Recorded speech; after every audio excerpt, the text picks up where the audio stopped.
El gobierno va del brazo y por la calle con la palabra fracaso. Permanentemente tenemos que asumir que ese fracaso además termina con las ilusiones de la gente de que el mes que viene sí va a bajar la inflación, el mes próximo sí el salario nos va a dar un mejor resultado. Mire lo que ha pasado en marzo, según lo que UMET, que siempre acierta, porque es de las entidades más serias al respecto, esto tiene que ver con los trabajadores, dice sobre la inflación de marzo, el 4%, es decir, más todavía que en los meses anteriores. El trimestre arroja un resultado de 11,1% de inflación. Es algo que resulta pavoroso, sobre todo cuando se tiene en cuenta aquellas bravuconadas de Macri hablando sobre la inflación. Por ahí uno de sus caballitos de batalla es frenar con la inflación, que dice que es el gran mal de la Argentina en los últimos años. ¿Tiene alguna fórmula? ¿La puede explicar cómo hacer eso? Porque parece un problema difícil. No, ¿qué va a ser difícil? ¿Cómo se soluciona? No, la inflación es la demostración de tu incapacidad para gobernar. En mi presidencia la inflación no va a ser un tema. Se equivocó el diagnóstico.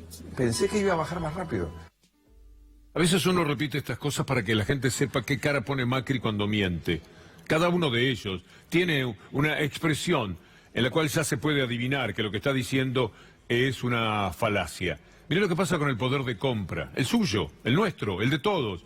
El poder de compra ha caído de una manera brutal, un 8,5%. Es decir, de lo que el mes pasado ya era malo, para marzo se completa este panorama. La inflación impide, además, la recuperación de la industria textil. Este sí que es un tema que conmueve. En la medida en que los precios continúen ganándole a la carrera, a los ingresos de la población, no habrá recuperación del poder de compra y las ventas del sector difícilmente mejoren. El tema pasa por los precios. Cuando Marcos Peña dice, ¿para qué control de precios? Eso siempre fracasó. Como si esto fuera un éxito. Ellos quieren todo desregulado, la libertad del mercado, la salvajada del mercado. El que quiere remarca precios y nadie le pone un control. ¿Por qué pone ese precio? ¿Cuál es el límite ético para las ganancias?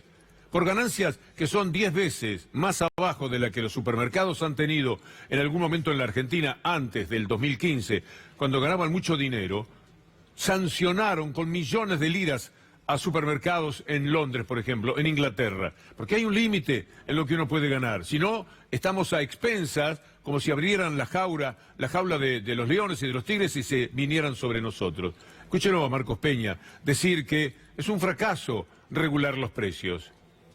El control de precios es una de las herramientas fracasadas de nuestra historia. El control de precios es una de las herramientas fracasadas de nuestra historia. Que en ningún lugar del mundo se usa, ¿no? Esto creo que es importante. Lo que sí hay es una tarea del Ministerio de Producción, de la Secretaría de Comercio, del área de Defensa de Competencia, que tiene que estar muy activo en controlar que no haya abusos, que controlar que no haya posiciones dominantes, que generen esas situaciones de abuso. El presidente ha estado trabajando personalmente, por ejemplo, con el sector de la carne, para ver qué soluciones se pueden hacer. Es mentira, no lo hacen.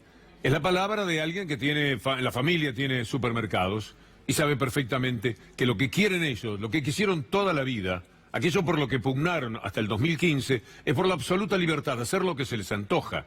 La anónima, que tiene que ver con el hombre en cuestión, cuando las inundaciones de Comodoro Rivadavia tomó el precio del agua y le puso 3 veces ese precio. Es una situación constante que a veces denominamos una salvajada, pero me parece que uno se queda corto. Mire lo que pasa con el transporte de cargas.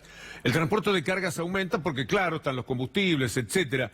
Ahora, cuando aumenta el transporte de cargas, quiere decir que si le están llevando alimentos de una provincia a la otra, ese transporte cuesta más y eso, inevitablemente, se traslada a los precios. De ahí que cuando Marcos Peña, volviendo a él, dice esto que le vamos a leer y le responde Melconian en el programa de Legrand, uno no puede pensar menos que resultan patéticos estos personajes.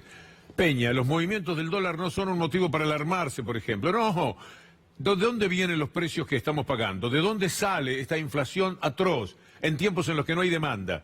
Porque si la inflación fuera por demanda, este es el mayor contrasentido que hay en la Argentina. Esto lo sabe usted, lo sé yo.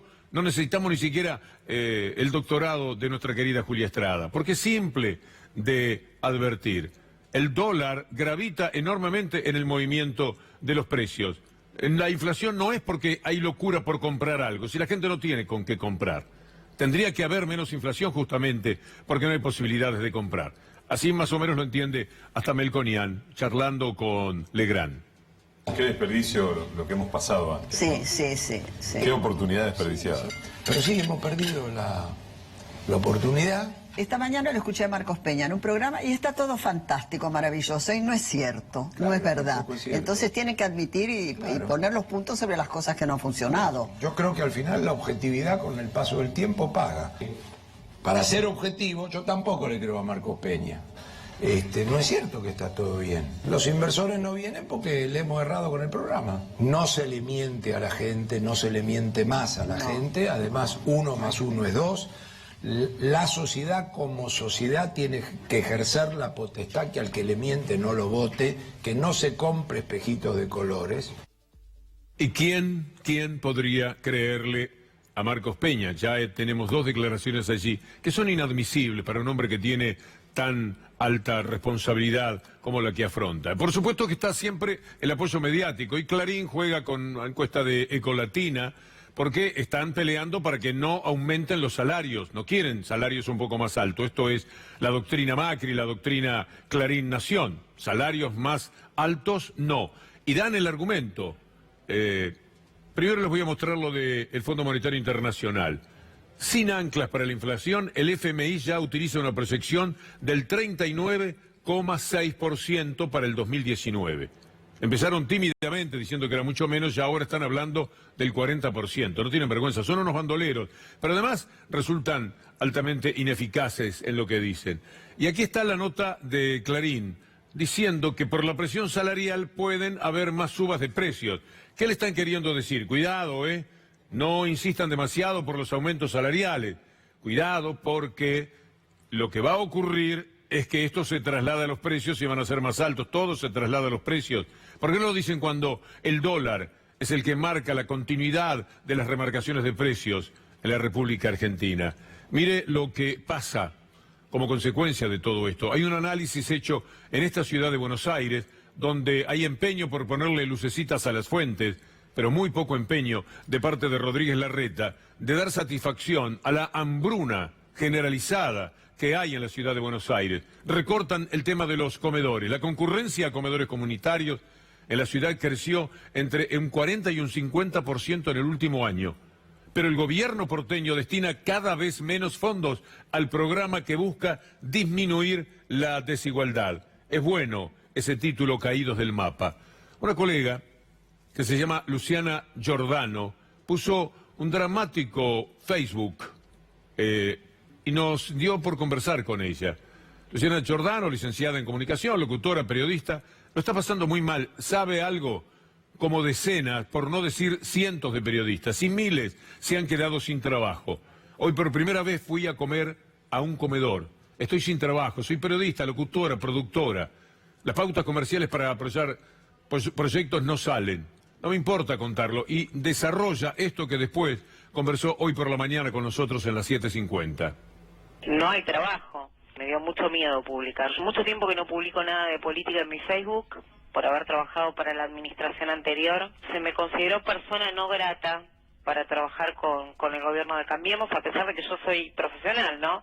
¿Fuiste a comer a un comedor? Realmente fui, sí, realmente fui. Fui porque no tenía. Porque es la primera vez que me pasa que de no tener dinero, o sea, de no tener, de que mi trabajo se acabe, de empezar, me ofrecen un trabajo en Radio El Mundo, donde no pagan, y donde ya empecé a no tener para pagar los impuestos y después a no tener para poder sustentarme. Y soy yo sola. Una figura pública que cuenta algo que seguramente le provoca un enorme dolor. Pero así están muchísimos colegas en esta profesión que perdió 3.500 trabajadores en este tiempo en el que el manejo de la pauta, para la mafia mediática, todo, y para el resto, algunas monedas, sobre todo para aquellos que son comunitarios, es decir, emisoras más chicas, diarios más pequeños, todo aquello se terminó, porque hay que concentrarla, hay que dársela todo a Mañeto y dejar un poco para disimular hacia algunas empresas. Así proceden. La mirada de la BBC de Londres es patética para la Argentina. Cada día se está peor. Pobreza en la Argentina. ¿Por qué cada vez es más difícil sobrevivir en el país sudamericano? Ahí está. Sin embargo, hoy la situación, la pobreza en Argentina, es el título, hoy la situación es muy complicada. A mi marido nadie lo contrata, es una nota que hicieron, a mí no me alcanza la plata para llegar a fin de mes. Están hablando de lo mismo que recién estábamos comentando con Luciano. Tengo hambre, mamá, relata con lágrimas en los ojos un chico. Hace mucho tiempo que no puedo comprarle fruta a mi hija. El otro día me dijo, tengo hambre, mamá. Esta es una nota, un extracto de una nota realizada por la BBC de Londres. El hambre.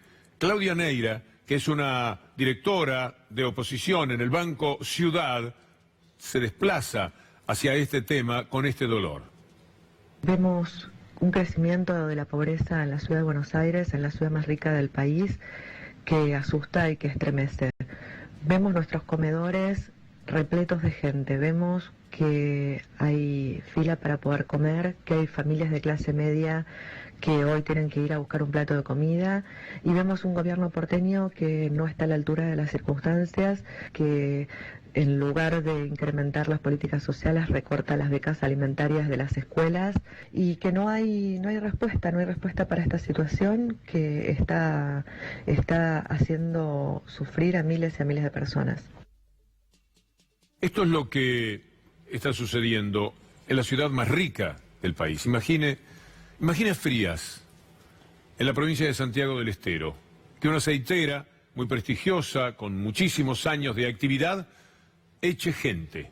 ¿Cuánto gravita eso en la vida del pueblo, de la ciudad? Mire lo que es esta pueblada. ¿Sabe cuántas puebladas le hemos mostrado ya en C5N, que es el único canal que muestra estas cosas? Decenas. Tantos y tantos pueblos de la Argentina. Mire, todo el pueblo acompañando a los trabajadores de la aceitera Diluco, en Frías, en Santiago del Estero, porque cuando se quedan sin trabajo ellos, todo se vuelve desastroso para el poblado. Es algo muy triste. Aquí en esta aceitera, para que usted vea la diferencia de políticas públicas, en su momento, ahí en Santiago del Estero, en el mismo lugar, la presidenta, Cristina Fernández de Kirchner, tenía algo distinto para decir. Para ver la magnitud de esta planta de crushing de soja que va a producir arena y biodiesel, y realmente no esperaba encontrar la magnitud del emprendimiento, que es un emprendimiento que demandó 90 millones de dólares, pero la magnitud en cuanto a instalaciones, en cuanto a construcciones, en cuanto a maquinaria. Van a procesar 1 millón de toneladas de soja por año, lo cual revela la magnitud del emprendimiento, y emplean a 200 trabajadores en forma directa y más de 2.500 en forma indirecta. Mucho más fuerte que todo esto fue la frase que inventó Fariña. Se robaron un producto bruto. Le sacaron jugo Clarín, Nación y los periodistas de ellos.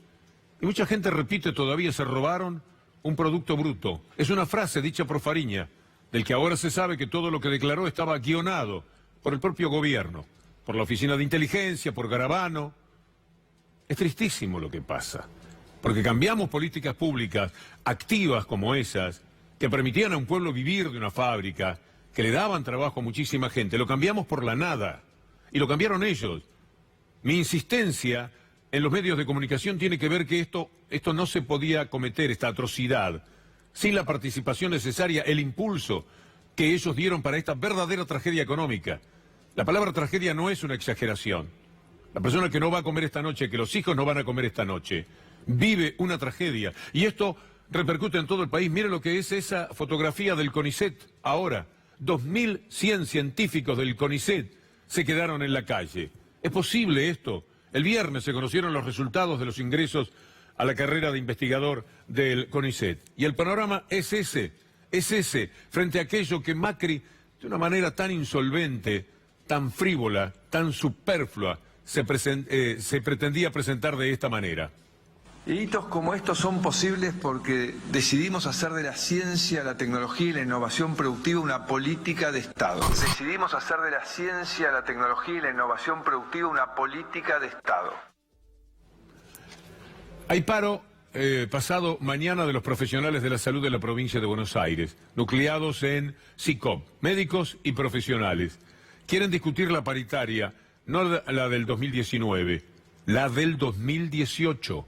En eso están, y por eso tienen que ir a un paro, como nos contaba esta mañana la presidenta de SICOP, Marta Márquez.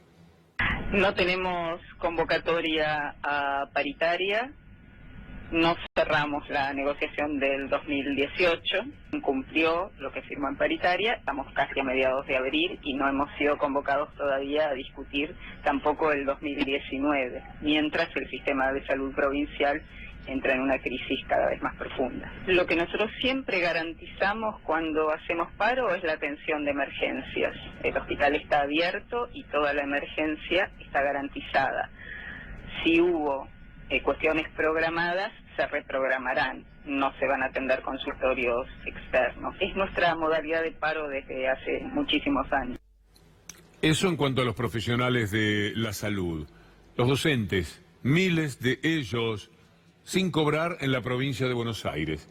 Cuando se acreditaron los salarios el viernes, los trabajadores de la educación de la provincia de Buenos Aires se encontraron con que había serias irregularidades, con docentes sin cobrar, descuentos arbitrarios y falta de liquidación de suplencias. ¿Y sabe por qué? Porque el presupuesto se va ahogando, Fondo Monetario Internacional mediante, y políticas del gobierno nacional que por supuesto gravitan en cada una de las provincias. Y lo padece también, y fuertemente, la provincia de Buenos Aires. Pero es importante saber esto, la difícil recuperación para la provincia de Buenos Aires, porque todos pensamos en la deuda externa contraída por Macri. La deuda externa de María Eugenia Vidal es también pavorosa, con un defecto complementario.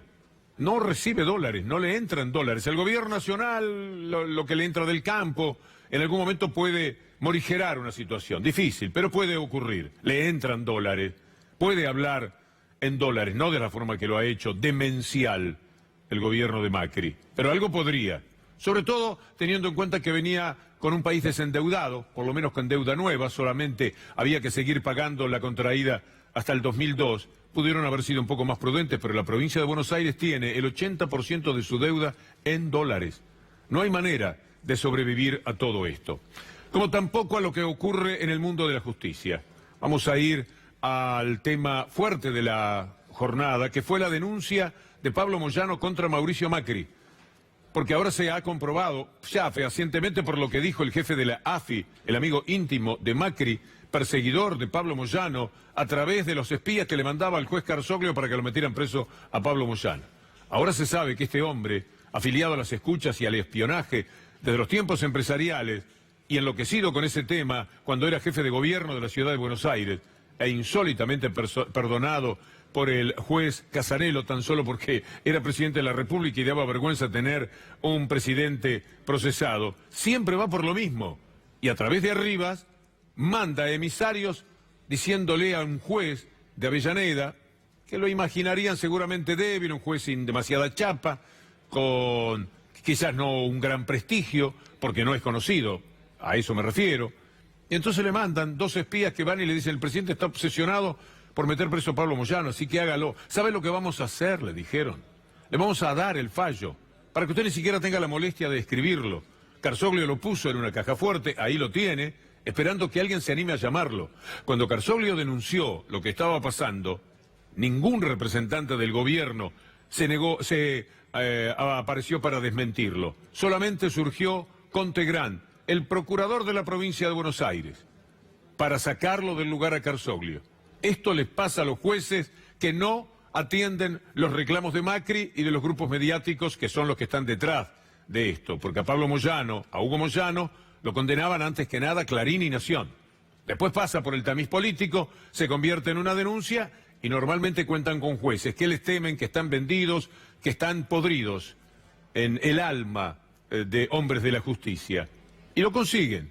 Así que tenemos hoy la novedad de que uno de los Moyanos ya presentó denuncia contra Macri por esta acción en la que querían mandarlo preso. Y después tenemos todo lo que se refiere a la causa que viene tramitando Alejandro Ramos Padilla.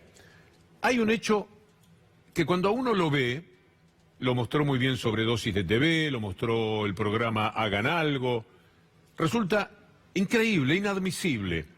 Estaban Garabano y Fariña Y también así muy cerca, en una entrevista de un periodista, que mucho tiene que ver con toda esta historia, entrevistando a Estornelli, que hablaba maravillas de Fariña, el cual hasta miraba con sorpresa lo que se estaba diciendo de él, en un entramado, en un armado mediático jurídico, que la palabra escándalo es insuficiente, no tiene el rango necesario. Las palabras se han quedado chicas con el gobierno argentino y con los medios de comunicación. Sinvergüenza ya no tiene el mismo rango. En una época decíamos sinvergüenza y tenía su peso. Ahora ya no, porque lo son tan cotidianamente. Hay que repetirlo tantas veces que entonces pierde eficacia la palabra. Vamos a tener que ir construyendo adjetivos para entender cosas como estas. Es un hombre desaprovechado. Desaprovechado en el sentido... Tiene un talento superior. Y un conocimiento y una velocidad mental. Es una computadora.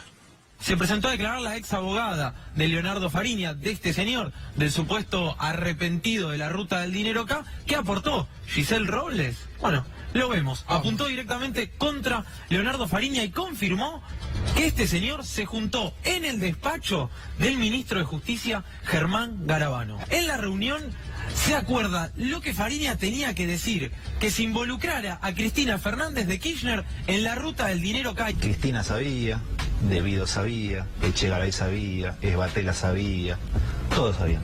El facilitador de la reunión habría sido un periodista, y en este caso no es Daniel Santoro, es otro periodista, ya nos vamos a enterar cuando esté formalizada su declaración testimonial, pero un periodista contactó a Germán Garabano y le dijo: Fariña quiere consultarte a vos. El señor Jorge Lanata, con el apoyo de la corporación, quería ficción, yo le di ficción. El kirchnerismo que busca que la realidad sea simétrica, ahora encontró su propio arrepentido. Así como hay arrepentidos en la causa de los cuadernos, empieza a haber arrepentidos en la causa de D'Alessio en el juzgado de Ramos Padilla. El kirchnerismo dice, con muchos rasgos de verosimilitud en muchos casos, hay arrepentidos a los cuales les cargan las declaraciones, usando la prisión preventiva como una especie de extorsión. Si vos no decís que la plata se la entregaste en mano a Cristina, seguís preso.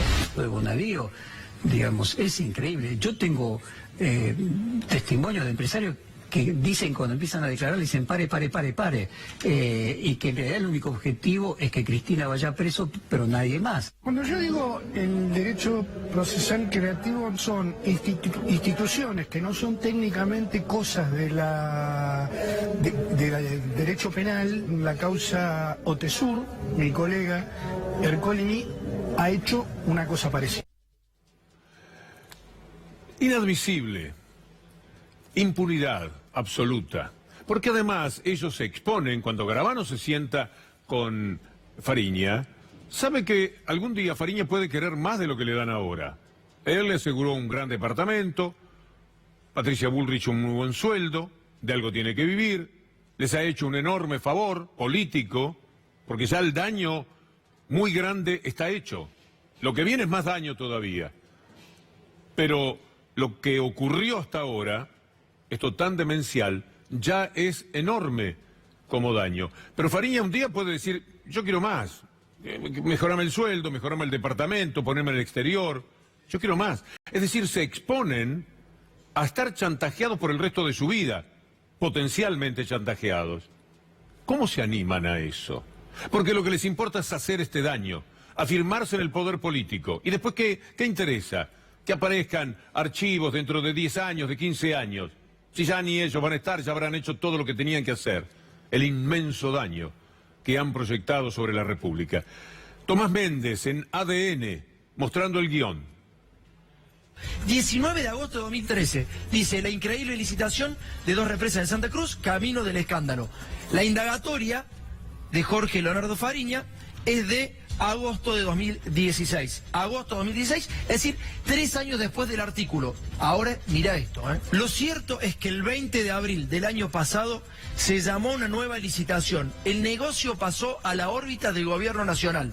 Esto dice el diario La Nación en el 2013. Escucha. Lo cierto es que el 20 de abril del año 2012 se llamó una nueva licitación pasando el negocio a la órbita del gobierno nacional. Copy-paste. Mira esto. 2013. Con el cambio de nombres cambió el precio. 2 puntos. Las obras serían 5.000 millones de pesos más caras. Como los problemas de financiamiento se habían agravado, los oferentes deberían conseguir 50% del dinero. Dice Fariña 3 años después. Con el cambio de nombre, el negocio de planificación, exactamente lo mismo. Exactamente lo mismo. Cortaron lo que decía La Nación y lo pusieron en indagatoria. ¿Vos escuchás esto? Un fiscal admitió lo que estás viendo acá atrás. El fiscal Marijuán admitió que copiaran del diario La Nación, cortaran lo que decía Pañi hacía 3 años y lo pegaran en la indagatoria de Leonardo Fariña. En el resumen de Clarín aparece que a los medios independientes se lo presiona de esa manera. Y Fariña corta lo que dice el diario Clarín y lo pega en su declaración indagatoria. ¿Y para qué todo este daño? ¿Por qué Clarín hacía eso? ¿Por qué La Nación? Bueno, pues Clarín para quedarse con todo. Ya no sabe qué pedir. Por eso es que esta semana no se robaron algo. Y La Nación, para pedir préstamos, no sé si se lo dieron finalmente en el Banco de la Provincia de Buenos Aires, extorsión pura, dame más o menos 100 millones de pesos, que me hace falta para la caja chica. Y se los dan. La Nación construyendo un estadio en un lugar absolutamente improbable de imaginar que puedan construir el estadio de Atlanta. La Nación. Y ellos, todo quedándose, no podrían hacerlo de otra manera. Hay mucho interés detrás de esto, hay mucho dinero en juego y por supuesto mucho poder.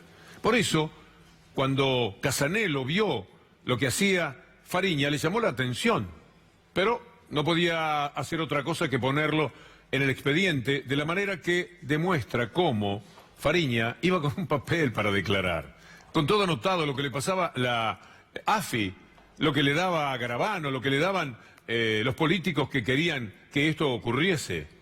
Fariña pidió autorización al tribunal para realizar su descargo, guiado por una serie de apuntes que luego fueron entregados. Tenía que leerlos. Es decir, motu propio no podía hacer las cosas. Tenía que recorrer este camino. ¿Hay algo más de esto? De lo de Casanello. Bueno, ahí está, que pidió la autorización al tribunal.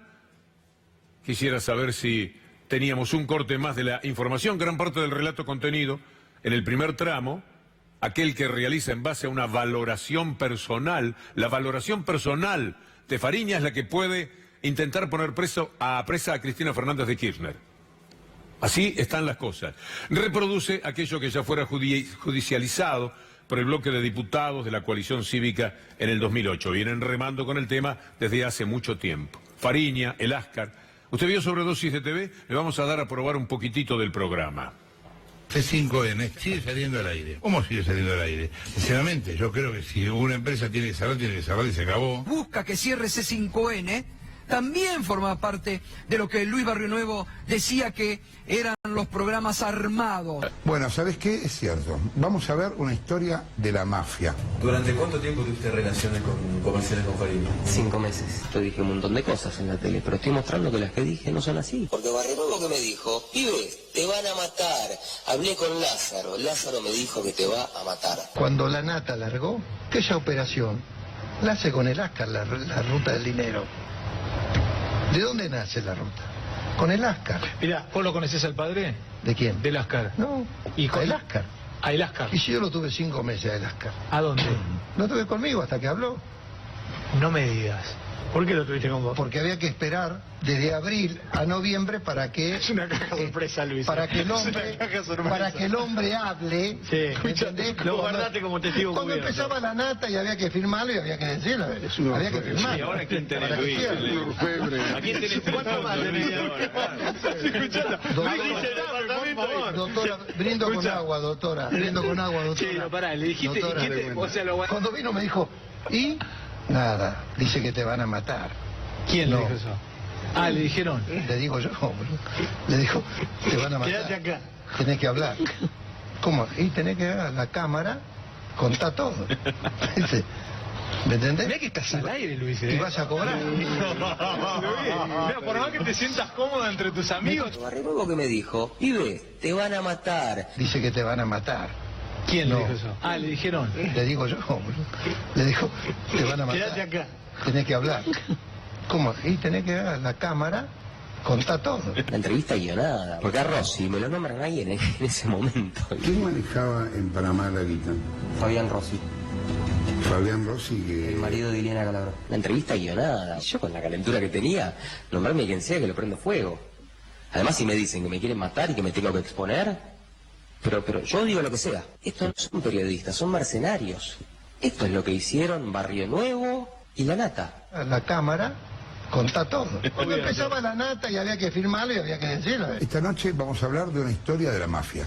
La misma gente que armó la operación lo está diciendo. Yo les quiero decir este año que tenemos que cambiar. No podemos seguir así. Esto no da para más. A ver si se entiende. Tenemos que sacar a esta gente votando a otra gente. Yo voy a hacer todo lo posible para que eso pase. Y ocurrió. Miren lo que está sucediendo. El 21 de mayo se tiene que poner en marcha el juicio por la obra pública, entre otras personas, a Cristina Fernández de Kirchner. Con todo lo que se ha sabido, una pregunta que me he hecho en estos días es: ¿cómo habrá 3 jueces que se animan a sentarse delante de Cristina Fernández de Kirchner para acusarla? Van a sentir ellos mucho más vergüenza que la persona que está allí en el lugar de la acusada. Adriana Paliotti, la doctora Paliotti, es una jueza que tiene que integrar el TOF número 2. Y ha dicho que no puede, que tiene demasiado trabajo. Ella entraría en el lugar del fallecido Tazzara, Jorge Tazzara, que estaba en ese tribunal. ¿Se acuerda que suspendieron el juicio hasta que se recuperara, cosa que no sucedió el señor Tazzara? Tuvieron que designar a una jueza. Le tocó a Paliotti, Adriana Paliotti. Adriana Paliotti dice: tengo mucho trabajo en mi juzgado, no quiero ir. Me permito pensar que esta mujer sabe cuánto la van a presionar del gobierno, el daño que le van a hacer, la locura que significa este juicio absolutamente improcedente, todo lo que se va a saber cuando llegue el 21 de mayo, lo que sabemos ahora multiplicado por varias veces. Y por eso no quiere estar en el tribunal. Ahora Casación tiene que determinar si le dice: no, usted tiene que ser la jueza, o si designa a otro. Vamos a ver si hay quienes se animan a plantarse frente a Cristina Fernández de Kirchner para ser acusadores. La seguimos.